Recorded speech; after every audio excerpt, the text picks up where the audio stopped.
What's up, everybody? We are finally in March. The tournament's starting to become a little more clear in where each team stands in terms of their seeding. We're taking a look at the Kenpom rankings as of early March to see where teams are going to drop and how teams are progressing within the rankings. So we got last team's rankings for reference. There's been a lot of shakeup outside of number one Houston in the top 10. You can see here, Connecticut making the jump to number two, Purdue dropping down. It's a little hard to see in this format, so I got it side by side here and highlighted the most notable movers in the top 15. Most teams did move some spots outside of, you can see Arizona at number four and Houston at number one remain the same. Let's start out with, the highest seeds here. You get Purdue getting the knock and Connecticut taking their spot at number two. What do you make of that, especially coming off of Purdue's, pretty good win against Illinois on the road? This standings hasn't been updated for that, but I doubt that much gets moved because Connecticut has a pretty critical game against Marquette as well. Yeah, I mean, I'm a little bit surprised because Connecticut just lost pretty badly to Creighton on the road a couple weeks ago.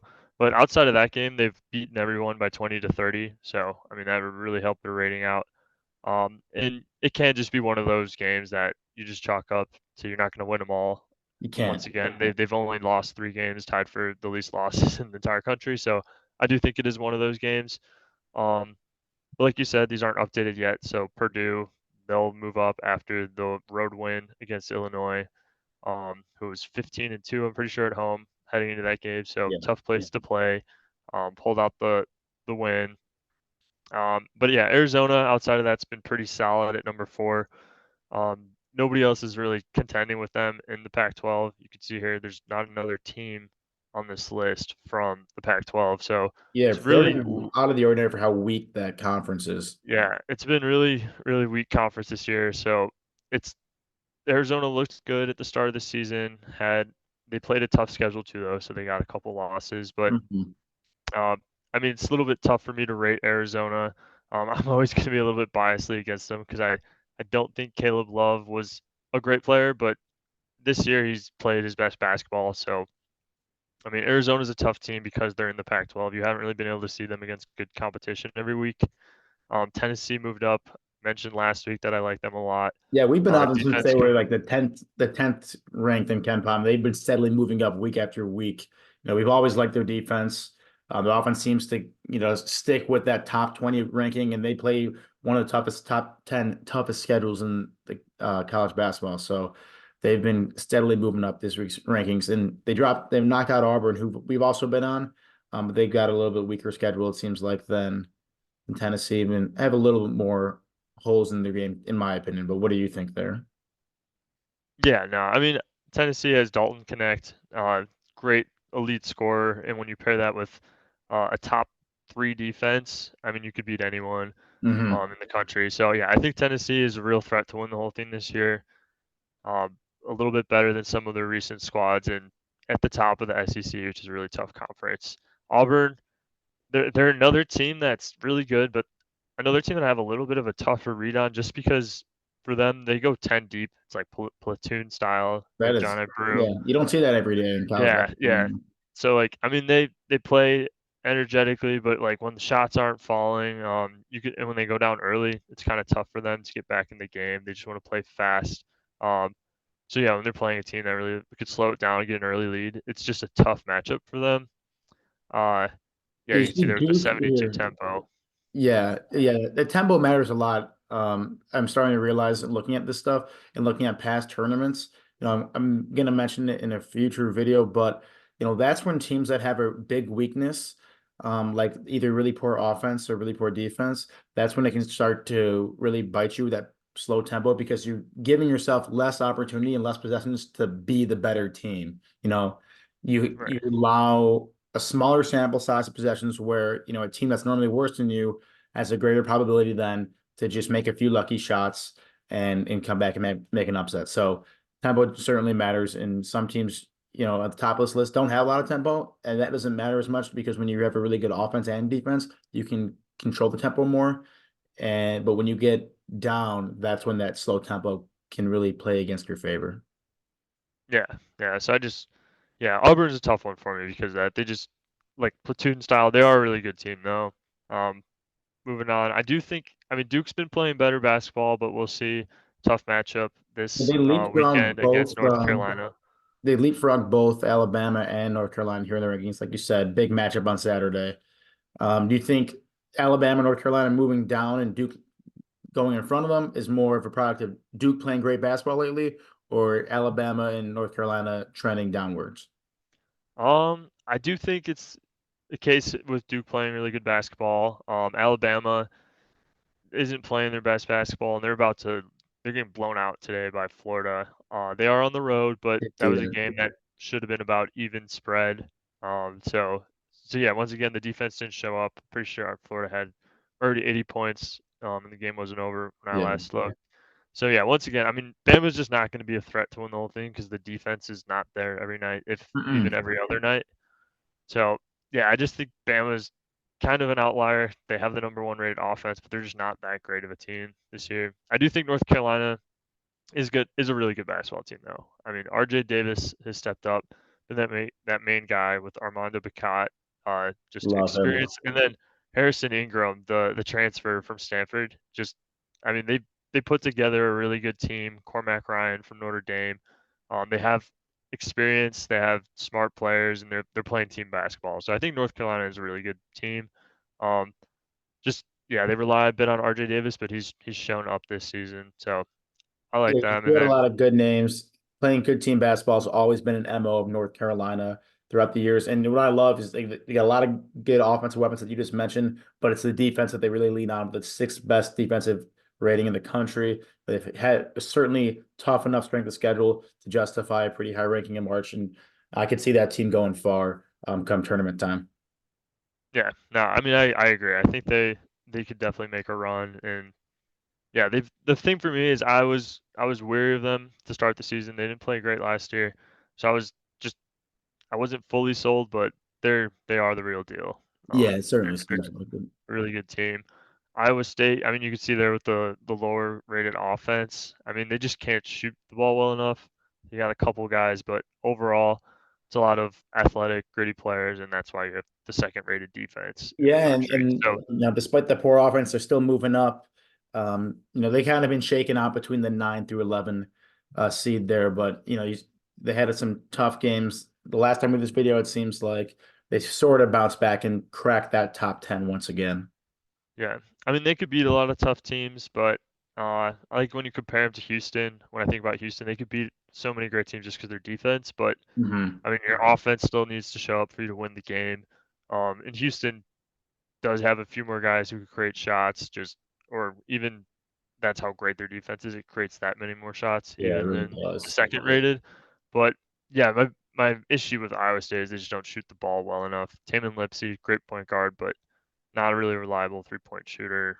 Um, and then yeah, I mean Momcilovic, good 3-point shooter, but it's just there's not enough guys. You got a It couple of sounds like them. the consistency, the overall body of work for that offense is what's going to limit that team to make a prolonged March run, if I'm hearing you right. Right.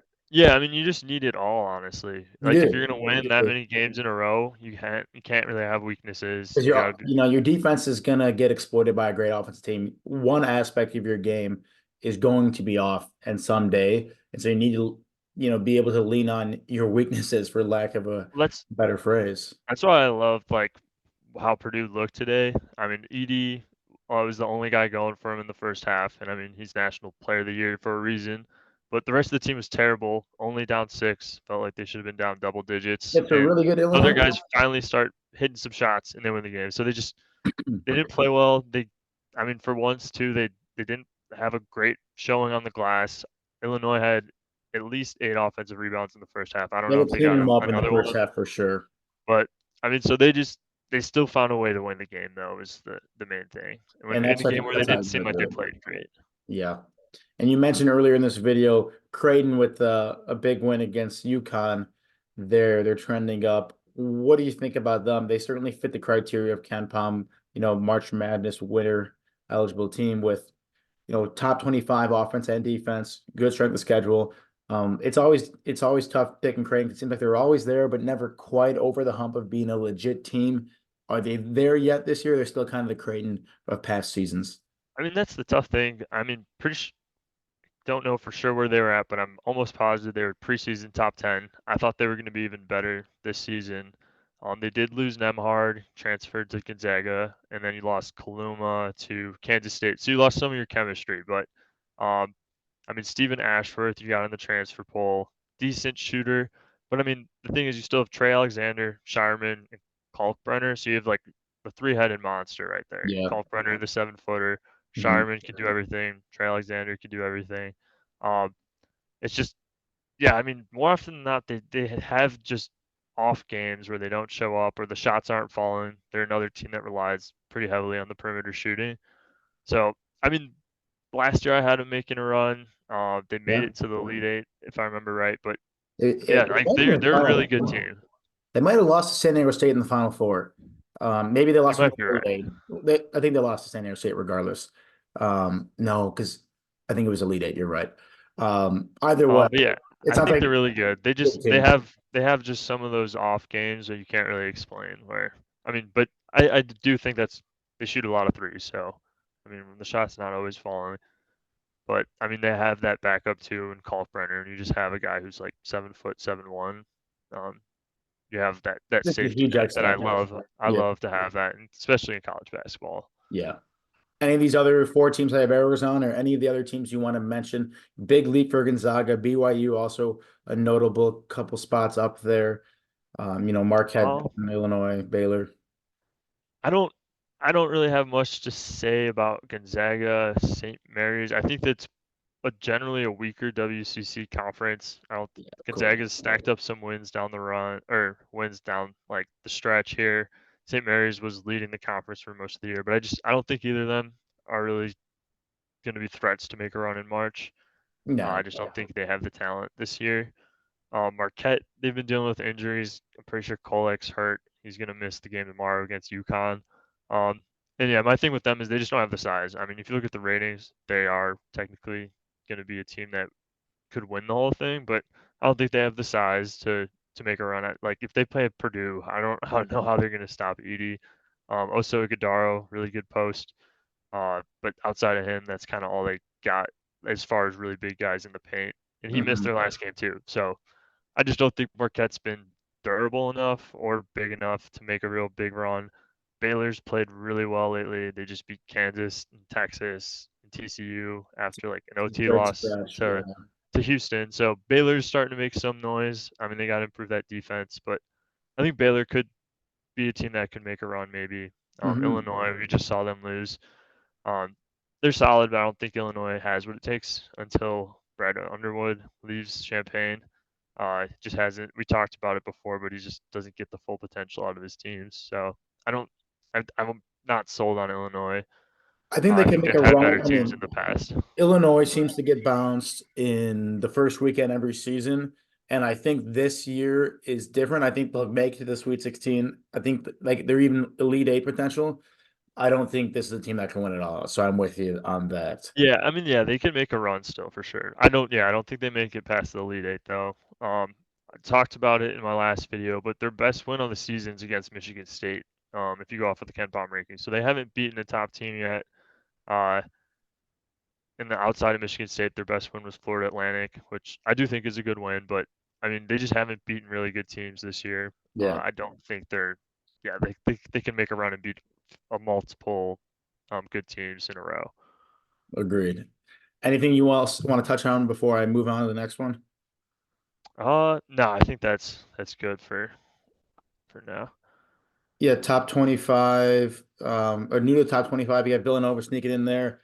17 and 12, though, not like a great record. They don't shine on offense, but they do seem to have a pretty solid defense. And it's interesting to me that, they're in the Big East. They had the 19th best strength of schedule, but when you look at UConn, who plays great teams, they have the 77th. So that one's interesting to me. I wonder what the big difference is there. Maybe it's just a front-loaded schedule compared to UConn's back-loaded schedule. But it's UConn's lack of strength of schedule isn't because they play in the Big East. You can notice between Creighton's strength of schedule, Marquette's strength of Right. schedule, and Villanova. So that was something that just stood out to me. Yeah. I mean it's obviously still some non-conference. I don't know exactly how he calculates it, but I wonder if like you technically have a harder strength of schedule if you're playing those tougher teams on the road. I would think that definitely has a factor, which they can't really control too much, especially for the conference scheduling. No, but look at like Marquette's opponents' offense and defense. Marquette on average plays like the 12th best. They have the 12th hardest Right. schedule in terms of offense, 16th defense. You look at that number for Villanova, it's still they're both top 20 or both top 30. You look at UConn, they're playing the 65th easiest strength of schedule in terms of offense and the same number for defense. And so it's definitely part of that, but it also seems like you look at the Kenpom rating of the teams that UConn's played so far, whether it be conference or non-conference, and it's not quite stacking up to the level of competition that the other Big East opponents have had. And you know, Right. I'm not trying to argue that UConn is not as good as a team, or even has had a significantly easier schedule than these other Big East teams we're talking about. But I do think this stuff matters in March. You know, it's almost like the same kind of argument as Illinois. You know, you gotta if you're Kentucky or sorry Connecticut, you want to be going up against a really tough strength of schedule and beating those really good teams to prove to yourself and everybody else that you know you got what it takes to run the gauntlet in March. Right. No, yeah, no. That I mean that is still a really good point. And I don't know off the top of my head the Connecticut like non-conference schedule. I know they did play Kansas though, so they didn't dodge everyone at least. No, no, I didn't want to Um, imply that either. right. No, yeah. I mean, but It's it still interesting. helps. So you want to be battle tested. I mean, I think that's been the huge issue with Houston the last few years before now making the jump to the Big 12. Yeah, huge for them. Was They needed it. was yeah, they weren't always playing great teams every week. So I mean, I think yeah, Houston could be primed for a bigger run because of that. I've said it before that I wasn't as much on their offense, but I mean, this is a different team, it's a different year, new conference. You know, I think they can still make the make a fact that run. they can be playing in such a tough conference, you see how many Big 12 teams are in this top 20 right now. The fact that they can still be 26-3 and you know, have such higher level of competition is pretty impressive. And it certainly makes me nervous with how great that defense is. It's just swarming. Yeah, no, yeah, it's insane. It's like by far and away the best defense Yeah. in college basketball. You know, But we yeah, just I mean touched on Villanova jumping in, yeah. just I mean 17 and 12. I don't see them as a big threat. I thought they were going to be this is another team I thought was going to be a lot better heading into the season, and they were supposed to be competing for the Big East this year. But Justin Moore, he tore his Achilles like 2 years ago now. He's not quite the same player that he was. Hmm. He was great. I mean, Eric Dixon kind of leading the team, then Tyler Burton, the transfer, I think from Richmond, but he was averaging like 17, 18. His averages are down. He's not really quite what they expected out of Burton. So I mean, that's kind of hurt him. Not a lot of development out of Armstrong in the backcourt. So I mean, they should have been really good, but I can't get behind that team. Hmm. Kyle Neptune's been tough for me to trust because Jay Wright left this team as a Final Four contender every year, and the second he left, they've been 500. So Yeah, I mean, I don't think he's going to be the answer at head coach either. So really tough for me to get behind Villanova. gotcha. And then TCU dropping out of the top 25. I know they lost that game against Baylor. They didn't look all that great offensively there. This is a team that Yeah, usually seems to lead on their defense. And is that right? That or are they one of the higher ranked offensive teams or defensive teams? I forget actually. yeah. I mean, I kind of forget to. I mean, if I had to guess, they're a better defensive team. I Okay. mean, they don't shoot a lot of threes, and the issue is they got down early in that game, and Hmm. they're not really great from the 3-point line. They didn't shoot the ball well at all. But yeah, I mean, they have some solid depth and they have a lot of athleticism, but I mean, as far as like 3-point shooters, they don't have any like Wasn't for them.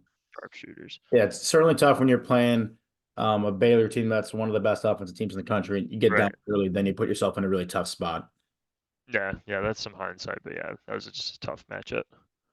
You know, so going back to the relevant metrics, talk about this every video, and I do think it's really important. I'm gonna keep harping on it every time.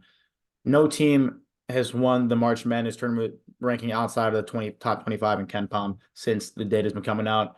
No team has been ranked outside of the 37th best offense, 38th best defense, or 45th best strength, or I guess 45th most difficult strength to schedule. And so I like to look week after week what teams qualify within this criteria. We talk about Houston. It's a big deal. You know, they have now being in the Big 12, they jump into that conversation with having a difficult enough strength of schedule. I'm playing a tough Big 12, best defense like we talked about all video, and a solid offense. Interestingly enough, again, I've been watching them every time we do this. UConn still not in this criteria and actually trending in the wrong direction with that strength of schedule. One of the reasons I've been talking about it so much. But then you get the middle of the pack there: Purdue, Arizona, Tennessee, Auburn. Auburn just sneaking in there with the 44th most difficult strength of schedule. These teams all play a tough conference and non-conference schedule, have top 25 offenses and defenses. Any of those teams could win it, and you wouldn't be shocked hearing their name at the end of March. Let's see what else we got. So if you look at those teams that I just skipped over to get their Creighton, Duke can't make it because they don't have a tough enough schedule yet. Alabama, we talked about, that defense is horrendous. It looks like I missed North Carolina there. North Carolina, we talked about it. That's a real championship contender there. And then Iowa State, not a good enough offense or defense. Creighton in the mix. We talked about them. Seems like they're very heavy three-point shooting from what you said, but pretty balanced offensively and defensively. Marquette, who you mentioned, you don't like the height on that team, but on the pure stat basis, same kind of thing as Creighton, very balanced, tough strength of schedule. Anything, and let's include North Carolina in the mix. Anything stand out to you here? I mean, as always, just Connecticut. I think they're Yeah. totally a team that could win the whole thing. But yeah, I mean, playing tougher competition does matter, especially down the stretch when you're playing good teams game in, game out. But yeah, I think Kenpom, I mean, especially according to this metric, it's perfect. I mean, the top six are all teams that I could see winning it. And Mhm. then North Carolina, I think they have a more realistic shot than Duke or Bama. Duke is a team that gets a little bit interesting for me, but yeah, you said there with the strength of schedule, just haven't played tough enough And, competition. they've got North Carolina coming up. They're probably going to be right in the thick of it with the ACC championship. They could very well play themselves into this criteria and make it there. Definitely a team to Yeah, watch. yeah, no, absolutely. But another big one to note is like how far down Kansas has dropped on Kenpom throughout the season. They were, for the most part, a top 10 team on Kenpom or even early teens or Hmm. around 12. So to see them now at 17, I think they're definitely trending in the wrong direction. They've That dealt with some offense, injuries, that but yeah, offense that offense continues just to slide for them. And that's yeah, what disqualifies them. They have the third hardest strength of schedule. They have a great defense, but it's the offense that's really letting them down. And that's why you see them slide recently. yeah.